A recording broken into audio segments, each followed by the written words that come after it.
नमस्कार विद्यार्थी मित्रांनो, आज आपण रिकार्डोचे विभाजनविषयक विचार किंवा रिकार्डोचा विभाजनविषयक सिद्धांत या संदर्भामध्ये जी चर्चा आहे ही चर्चा करणार आहोत. प्रामुख्यानं आपण पाहिलं की रिकार्डोचा जो काही कालखंड होता, या कालखंडामध्ये प्रामुख्यानं इंग्लंडमध्ये मोठ्या प्रमाणामध्ये औद्योगिक क्रांती झालेली आपल्याला दिसून येते आणि याचा परिणाम इंग्लंडमध्ये प्रचंड प्रमाणात उत्पादन वाढत चाललेलं आपल्याला दिसून येतं आणि त्यामुळेच विभाजनाच्या समस्येकडे लक्ष देणं गरजेचं वाटू लागलेलं आपल्याला दिसून येतं. रिकार्डोने विभाजनावरती आपले विचार मांडून अर्थशास्त्रामध्ये नवीन विचारांचं दालन उघडलेलं आपल्याला पाहावयास मिळतं. रिकार्डोच्या मते उत्पादनामध्ये भाग घेणाऱ्या घटकांमध्ये त्या उत्पादनापासून मिळणाऱ्या उत्पन्नाची विभागणी नेमकी कशी करायची हे ठरवणाऱ्या मूलभूत नियमांचा अभ्यास करणं हे अर्थशास्त्राचं महत्त्वाचं कार्य आहे. उत्पादनामध्ये ज्या पद्धतीनं उत्पादन क्षमतेला महत्त्व असतं तसंच महत्त्व विभाजनामध्ये राष्ट्रीय उत्पादनाच्या वाटणीला असल्याचं मत त्यानं स्पष्ट केलेलं आहे. जमीनदारांची जमीन, भांडवलदारांचं भांडवल, श्रमिकांचं श्रम हे उत्पादनाचे जे काही प्रमुख घटक आहेत, या प्रत्येक घटकाला त्याच्या वैशिष्ट्यानुसार मोबदला प्राप्त होत असलेला आपल्याला दिसून येतो. खंड, नफा, वेतन हे जे काही उत्पादनाचे घटक आणि त्यांना दिले जाणारे जे मोबदले आहेत, हे मोबदले नेमके कसे दिले जातात या संदर्भातील जी सविस्तर चर्चा आहे, ही सविस्तर चर्चा रिकार्डोनं आपल्या विभाजनविषयक विचारामध्ये केलेले आहे. त्यातील जो पहिला घटक आहे त्या संदर्भातील चर्चा सुरुवातीला आपण करणार आहोत की रिकार्डोचा असणारा जो काही खंड सिद्धांत आहे, हा खंड सिद्धांत नेमका काय आहे याबाबतची चर्चा करत असताना सुरुवातीला रिकार्डोच्या खंड सिद्धांताची पार्श्वभूमी नेमकी काय आहे हे थोडक्यामध्ये आपण पाहणार आहोत. आपण पाहतो की खंड म्हटलं की रिकार्डोचं नाव पुढे येत असलेलं आपल्याला पाहावयास मिळतं. परंतु रिकार्डो पूर्वीसुद्धा निसर्गवाद्यांच्या लिखाणामध्ये खंड हा राष्ट्राच्या संपत्तीत वाढ करणारा घटक आहे, तो निसर्गाची देणगी आहे असं मानलं गेलेलं आपल्याला पाहावयास मिळतं. स्मिथने सुद्धा खंडाला निसर्गाची देणगी मानलेला आहे. जेम्स अँडरसन यांनी विस्तृत लागवडीच्या बाबतीमध्ये खंडाची कल्पना मांडलेली होती. माल्थसच्या लेखनामध्ये सुद्धा खंडांचा संदर्भ दिसून येतो. पण रिकार्डोच्या खंडविषयक विवेचना एवढं शास्त्रशुद्ध आणि सविस्तर विवेचन कोणीही केलेलं नव्हतं. म्हणून प्रामुख्यानं रिकार्डोचा खंडविषयक सिद्धांत हा महत्त्वाचा मानला गेलेला आपल्याला दिसून येतो. साधारणत 19व्या शतकाच्या पूर्वार्धामध्ये खंडाचं स्पष्टीकरण करणं ही एक ज्वलंत समस्या निर्माण झालेली होती. याचं कारण जर आपण पाहिलं तर आपल्या लक्षात येतं की अन्नधान्याच्या किमती वाढत होत्या. या अन्नधान्याच्या वाढत्या किमती आणि त्याची कारणं स्पष्ट करत असताना एक कारण असं सांगितलं गेलेलं होतं की जमीनदार जास्त खंड घेतात आणि त्यामुळं धान्याच्या किमती वाढलेल्या आहेत. परंतु रिकार्डोला हे कारण पटलं नाही. म्हणून खंडाचा उद्भव नेमका कसा होतो, खंड आणि किंमत यांचा परस्पर संबंध काय आहे हे त्यानं आपल्या खंडविषयक सिद्धांतामध्ये स्पष्ट करण्याचा प्रयत्न केलेला आपल्याला पाहावयास मिळतो. हे स्पष्ट करत असताना त्यानं खंडाची व्याख्या दिलेली आहे. खंडाची व्याख्या देत असताना सांगितलेलं आहे की जमिनीच्या एकूण उत्पन्नापैकी जो भाग जमिनीच्या उपजत आणि अविनाशी गुणाबद्दल जमीन मालकाला दिला जातो त्याला खंड असं त्यानं म्हटलेलं आपल्याला पाहावयास मिळतं. प्रामुख्यानं खंडाची व्याख्या दिल्यानंतर पुढे जाऊन जमिनीची लागवड 2 पद्धतीनं करता येते असं त्यानं स्पष्ट केलेलं आहे. या दोन्ही पद्धतीमध्ये खंड निर्माण होत असल्याचं त्यानं स्पष्ट केलेलं आहे. प्रामुख्यानं आपण पाहतो सिद्धांताचं जे स्पष्टीकरण आहे, हे सिद्धांताचं स्पष्टीकरण पाहत असताना त्यानं एक काल्पनिक उदाहरणाच्या माध्यमातून खंडाची निर्मिती नेमकी कशा पद्धतीनं होते याबाबतची चर्चा केलेली आपल्याला दिसून येते. निसर्गाच्या उदारपणावरती रिकार्डोचा विश्वास नव्हता. निसर्गाला द्यावा लागणारा मोबदला हा त्याच्या उदारपणाचं लक्षण नसून निसर्गाचा कंजूसपणा आहे असं तो म्हणतो. म्हणजेच की प्रामुख्यानं जमिनीच्या सुपीकतेतील भिन्नतेमुळं खंडाची निर्मिती कशी होते हे त्यानं उदाहरणाच्या सहाय्यानं पटवून देण्याचा प्रयत्न केलेला आहे. रिकार्डोनं स्पष्ट केल्याप्रमाणे एखाद्या देशामध्ये प्रथमच वसाहत करण्यासाठी जर लोक गेले तर सुरुवातीला ते काय करतील, त्या देशामध्ये असणारी जी सुपीक जमीन आहे या सुपीक जमिनीवरती शेती करण्यास सुरुवात करतील. आपण तुमच्यासमोर जो तक्ता दिसतोय त्याच्यामध्ये तुम्हाला लक्षात येईल की जमिनीचा प्रकार, गव्हाचं उत्पादन खर्च, 1 मन गव्हाचा उत्पादन खर्च, 1 मन गव्हाला बाजारात मिळणारी किंमत, हे सगळे घटक त्यामध्ये आपण घेतलेले आहेत. आणि जमिनीचे 3 प्रकारसुद्धा आपण या ठिकाणी घेतलेले आहेत: सुपीक जमीन, मध्यम सुपीक जमीन आणि कमी सुपीक जमीन. या तिन्हीवरती खंडाची निर्मिती नेमकी कशा पद्धतीने होते हे या ठिकाणी आपण पाहणार आहोत. रिकार्डोनं सांगितल्याप्रमाणे प्रथमच एखाद्या देशामध्ये लोक जर राहायला गेले तर ते त्या देशातील सुपीक जमिनीवरती शेती करण्यास सुरुवात करतील. या जमिनीवरती 100 मन गव्हाचं उत्पादन झालं तर त्यासाठी आलेला उत्पादन खर्च 5,000 रुपये असलेला आपल्याला दिसून येतो. 1 मन गव्हाचा उत्पादन खर्च जर आपण पाहिला तर तो 50 रुपये आपल्याला दिसून येतो. प्रामुख्यानं बाजारामध्ये हा गहू 50 रुपये मन याप्रमाणे विकला जाईल. समजा लोकसंख्या वाढत राहिली आणि सर्व सुपीक जमिनीवरील उत्पादन झालेला गहू पुरेनासा झाला तर वाढत्या लोकसंख्येच्या भारामुळं त्या ठिकाणचे लोक मध्यम प्रतीची जमीन लागवडीखाली आणतील. या जमिनीवरती 5,000 रुपये उत्पादन खर्च जर केला तर 50 मन गव्हाचं उत्पादन होत असलेलं आपल्याला पाहावयास मिळतं. 1 मन गव्हाचा उत्पादन खर्च हा 100 रुपये येईल आणि हा गहू बाजारामध्ये 100 रुपये मन याप्रमाणे विकला जाईल. बाजारामध्ये पूर्ण स्पर्धा असल्यानं एकच किंमत राहील व सुपीक जमिनीवरील गहू आता 100 रुपये मन याप्रमाणेच विकला जाईल. त्यामुळं सुपीक जमिनीच्या मालकाला प्रत्येक मनापाठीमागे 50 रुपये जास्त मिळतील, हाच खंड आहे असं रिकार्डो यांनी स्पष्ट केलेलं आहे. समजा लोकसंख्या आणखीन वाढत राहिली तर सुपीक आणि मध्यम सुपीक जमिनीवरील उत्पादन झालेला गहू पुरणार नाही, म्हणून कमी सुपीक जमीन लागवडीखाली आणली जाईल. या जमिनीवर 5,000 रुपये खर्च केले तर 25 मन गव्हाचं उत्पादन होत असलेलं आपल्याला पाहावयास मिळतं आणि 1 मन गव्हाचा उत्पादन खर्च हा 200 रुपये असलेला आपल्याला दिसून येतो. हा गहू ज्या वेळेला बाजारामध्ये जातो त्यावेळेला 200 रुपये मन याप्रमाणे बाजारामध्ये विकला जाईल. बाजारामध्ये पूर्ण स्पर्धा असल्याने बाजारात 200 रुपये मन ही एकच किंमत त्या ठिकाणी प्रस्थापित होत असलेली आपल्याला पाहावयास मिळेल. या सीमांत जमिनीच्या मालकाला खंड मिळणार नाही, परंतु सीमांत पूर्व जमीन म्हणजेच की मध्यम सुपीक जमीन आणि सुपीक जमीन या दोन्ही जमिनींना खंड प्राप्त होत असलेला आपल्याला पाहावयास मिळतो.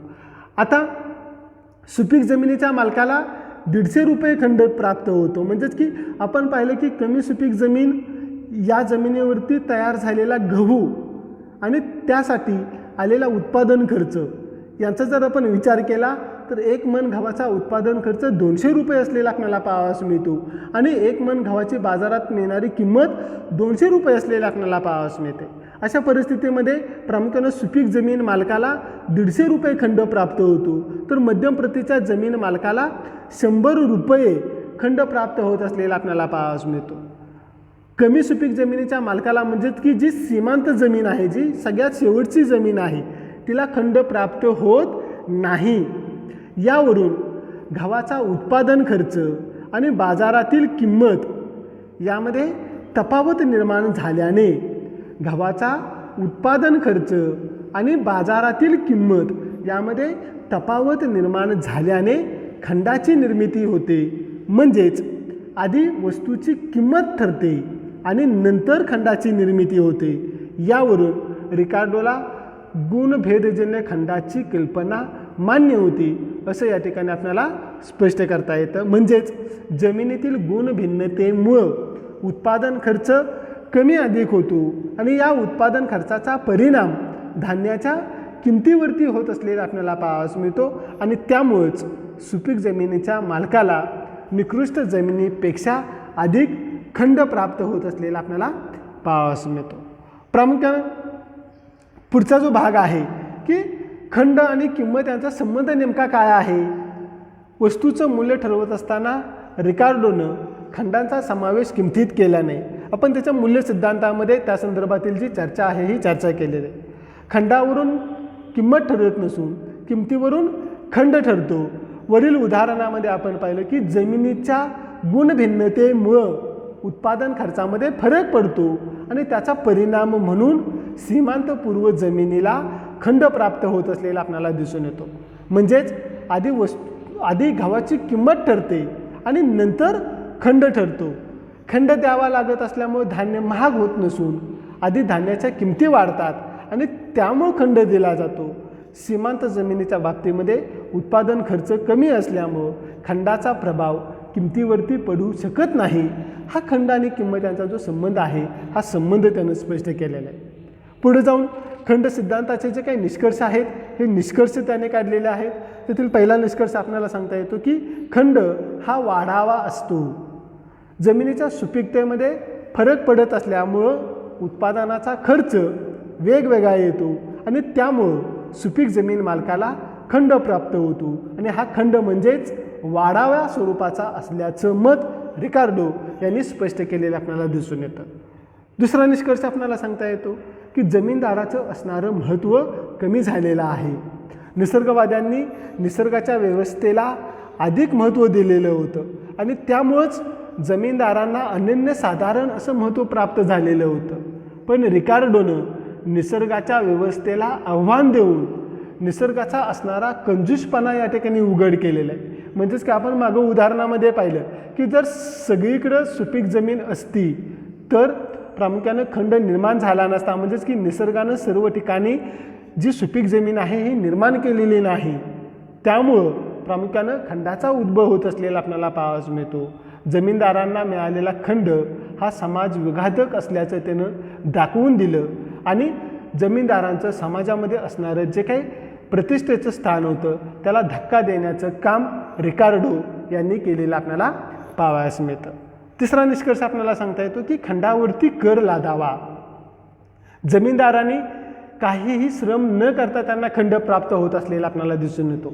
हे जे जास्तीचं जे मिळणारं उत्पन्न असल्यामुळं सरकारनं खंडावरती कर लादावा. त्याचा कुठलाही परिणाम अर्थव्यवस्थेवरती होणार नाही म्हणून प्रामुख्याने खंडावरती कर लादावा हा एक निष्कर्ष त्यानं या ठिकाणी स्पष्ट केलेला आपल्याला पाहावयास मिळतो. अशा पद्धतीनं प्रामुख्यानं रिकार्डोनं आपला हा जो काही खंड सिद्धांत आहे हा खंड सिद्धांत स्पष्ट केलेला आहे. हा खंड सिद्धांत स्पष्ट करत असताना त्याच्यामध्ये अनेक दोष राहिलेले आपल्याला दिसून येतात. वेगवेगळ्या विचारवंतांनी त्याच्या खंड सिद्धांतावरती टीका केलेल्या आपल्याला पाहावयास मिळतात.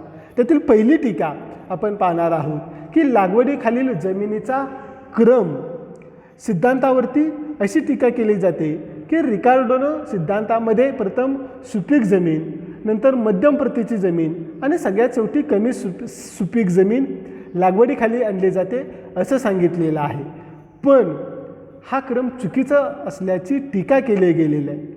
कोणताही ऐतिहासिक पुरावा रिकार्डोनं दिलेला नाही म्हणून प्रामुख्यानं जमिनीखालील लागवडीचा क्रम चुकीचा आहे अशी टीका केली गेलेली आहे. दुसरी टीका आहे जमिनीचे उपजत आणि अविनाशी गुणधर्म. रिकार्डोनं आपल्या सिद्धांतामध्ये जमिनीमध्ये उपजत आणि अविनाशी गुणधर्म असतात आणि त्या गुणांमुळं जमीन मालकाला खंड प्राप्त होतो असं स्पष्ट केलेलं होतं. परंतु हे चुकीचं असलेलं आपल्याला पाहावयास मिळतं. कारण जमिनीमध्ये उपजत आणि अविनाशी गुणधर्म असतातच असे नाही. कारण जमिनीमध्ये खत घालून किंवा रासायनिक द्रव्ये वापरून जमिनीमध्ये सुपीकता निर्माण केली जाते. ही सुपीकता मनुष्य निर्मित सुद्धा असू शकते. ही दुसरी टीका आपल्याला स्पष्ट करता येते. तिसरी टीका आहे वस्तूचं मूल्य आणि किंमत यामधील साम्य. रिकार्डोच्या सिद्धांतातील महत्त्वाचा दोष म्हणजेच वस्तूचं मूल्य आणि त्याची किंमत यामध्ये साम्य असलेलं आपल्याला दिसून येतं. रिकार्डोच्या मूल्य सिद्धांतानुसार वस्तूच्या उत्पादनासाठी जे श्रम खर्ची पडतात ते त्या वस्तूचं मूल्य निर्धारित करत असलेलं आपल्याला दिसून येतात. खंडाच्या बाबतीमध्ये प्रश्न असा निर्माण होतो की सुपीक जमिनीवरील श्रम व निकृष्ट प्रतीच्या जमिनीवरील श्रम यापैकी कोणतं श्रम विचारात घेऊन धान्याचं मूल्य ठरवायचं हा प्रश्न या ठिकाणी निर्माण होतो. जर धान्याची किंमत निकृष्ट प्रतीच्या जमिनीवरून ठरत असेल तर मग सुपीक जमिनीवर खर्ची पडलेल्या श्रमाचं नेमकं काय होतं असा प्रश्न त्याच्यापुढं निर्माण होतो. ही एक टीका या ठिकाणी केली गेलेली आपल्याला पाहावयास मिळते. त्यानंतरची चौथी टीका आहे खंड आणि किंमत यांचा संबंध. प्रामुख्याने रिकार्डोच्या मते वस्तूच्या किमतीवरती खंडाचा परिणाम होत नाही. त्याच्या उदाहरणावरून प्रथम वस्तूची किंमत ठरते आणि नंतर खंड ठरत असतो. परंतु हे चुकीचं असल्याचं मत आधुनिक अर्थशास्त्रज्ञांनी मांडलेलं आपल्याला पाहावयास मिळतं. आधुनिक अर्थशास्त्रज्ञांच्या मते खंडाचा समावेश उत्पादन खर्चामध्ये होतो आणि उत्पादन खर्चावरून वस्तूची किंमत ठरते. त्यामुळं खंड हा सुद्धा किमतीवरती परिणाम करणारा घटक आहे असं आधुनिक अर्थशास्त्रज्ञांचं मत असलेलं आपल्याला पाहावयास मिळतं. ही एक टीका केली गेलेली आपल्याला पाहावयास मिळते. त्यानंतरची पाचवी टीका आहे खंडाची व्याख्या आणि सिद्धांत यांच्यामध्ये अंतर्विरोध. रिकार्डोनं खंडाची व्याख्या स्पष्ट करत असताना म्हटलेलं होतं की जमिनीच्या उपजत आणि अविनाशी गुणधर्माबद्दल खंड मिळतो, पण प्रत्यक्ष सिद्धांत स्पष्ट करत असताना सीमांत जमिनीला खंड मिळत नाही असं तो सिद्ध करतो. टीकाकारांच्या मते या दोन गोष्टी अंतर्विरोधी असलेल्या आपल्याला पाहावयास मिळतात. म्हणजेच की खंडाची व्याख्या आणि सिद्धांत हे कुठेही जुळत नसल्याची टीका केली गेलेली आपल्याला दिसून येते. सहावी टीका आपल्याला सांगता येते पूर्ण स्पर्धेच्या गृहीतावर आधारलेला सिद्धांत. रिकार्डोचा खंडविषयक सिद्धांत हा दोषपूर्ण अशा बाजारातील पूर्ण स्पर्धेच्या गृहीतावरती आधारित असलेला आपल्याला दिसून येतो. टीकाकारांच्या मते बाजारात पूर्ण स्पर्धा नसते हे चेंबरलिन आणि जॉन रॉबिन्सन यांनी स्पष्ट केलेलं होतं. तेव्हा पूर्ण स्पर्धेच्या गृहीतावरती आधारित असणारा सिद्धांत मान्य होणार नाही अशी टीका केली गेलेली आपल्याला दिसून येते. आणि सगळ्यात शेवटची टीका आहे खंडाचा उद्भव फक्त जमिनीतच होतो. रिकार्डोनं जमिनीच्या गुणभिन्नतेमुळं खंडाचा उद्भव होतो, पण आधुनिक अर्थशास्त्रज्ञांच्या मते कोणत्याही उत्पादन घटकाचा पुरवठा मागणीच्या मानाने जर कमी लवचिक असेल तर त्या उत्पादन घटकांना खंड प्राप्त होतो. याचा विचार रिकार्डोनं आपल्या खंड सिद्धांतामध्ये केलेला नव्हता. अशा पद्धतीनं प्रामुख्यानं रिकार्डोचा जो काही खंडविषयक सिद्धांत आहे या खंडविषयक सिद्धांतावरती जरी टीका झालेल्या असल्या तरी त्याचं महत्त्व कमी होत नाही. अशा पद्धतीनं त्याचा विभाजनाचा जो काही रिकार्डोचे विभाजनविषयक जे विचार आहेत हे विचार पाहत असताना सुरुवातीचा जो भाग आहे खंड सिद्धांत, या खंड सिद्धांताच्या संदर्भातील जी चर्चा आहे ही चर्चा या ठिकाणी आपण केलेली आहे. धन्यवाद.